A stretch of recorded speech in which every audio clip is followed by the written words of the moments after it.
ভগবানের তিরোধানে হতাশ জীবের হৃদয়ে আশার সঞ্চার করে দেবতারা বলছেন, হে প্রভু, আপনার প্রকট লীলায় যারা আপনার সাক্ষাৎ দর্শন লাভ করে তারা পরম ভাগ্যবান।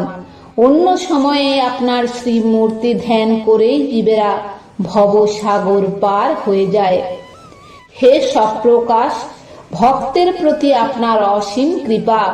আপনার কৃপায় তারা আপনার চরণাশ্রয় লাভ করে এই দুষ্কর ভবসাগর পার হয়ে যান।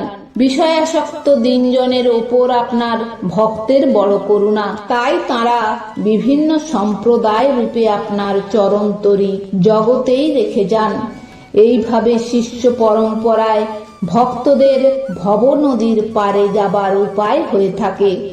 যে একবার আপনাকে আশ্রয় করেছে তার আর অন্য কিছুর উপর নির্ভর করতে হয় না, আপনি নিজেই তার উদ্ধার করেন।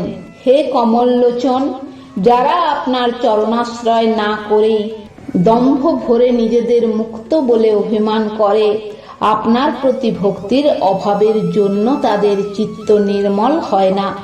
সেই মলিন চিত্ত লোকেরা সাধনা করে কিছুটা অগ্রসর হলেও আপনার পাদপদ্মকে অনাদর করার জন্য তারা আবার অধঃপতিত হয়। যাদের ঠিক ঠিক জীবন মুক্তির অবস্থা হয়নি কিন্তু ভ্রান্তিবশত নিজেদের মুক্ত বলে অভিমান করে এবং ভাবে আমি মুক্ত হয়েছি, আমার আর কিছু করার নেই, আমি আর ভগবান একই, সুতরাং তার চরণাশ্রয় লাভের আমার কোনো প্রয়োজন নেই। এই রকম ভ্রান্ত মুক্তাভিমানী ব্যক্তিরা আপনাকে অবজ্ঞা করে অধঃপতিত হয়, কিন্তু আপনার চরণাশ্রিত ভক্তদের কখনো অধঃপতন হয় না। যদিও বা কখনো তাদের তত্ত্বজ্ঞানের অভাবে তাদের জন্মান্তর গ্রহণ করতে হয়, তবুও তাদের ভক্তি নিত্য আপনাতে আবদ্ধ বলে তাদের কখনো অধোগতি বা বিনাশ হয় না। ন মে ভক্ত প্রণশ্যতি, অর্থাৎ আমার ভক্তের কদাচ বিনাশ নেই।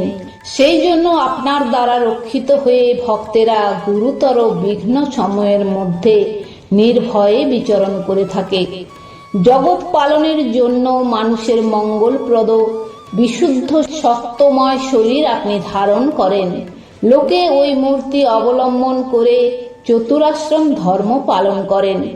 ব্রহ্মচারীরা বেদ অধ্যয়ন দ্বারা, গৃহস্থেরা কর্মযোগ অবলম্বন করে, বানপ্রন্থীরা তপস্যার দ্বারা এবং সন্ন্যাসীরা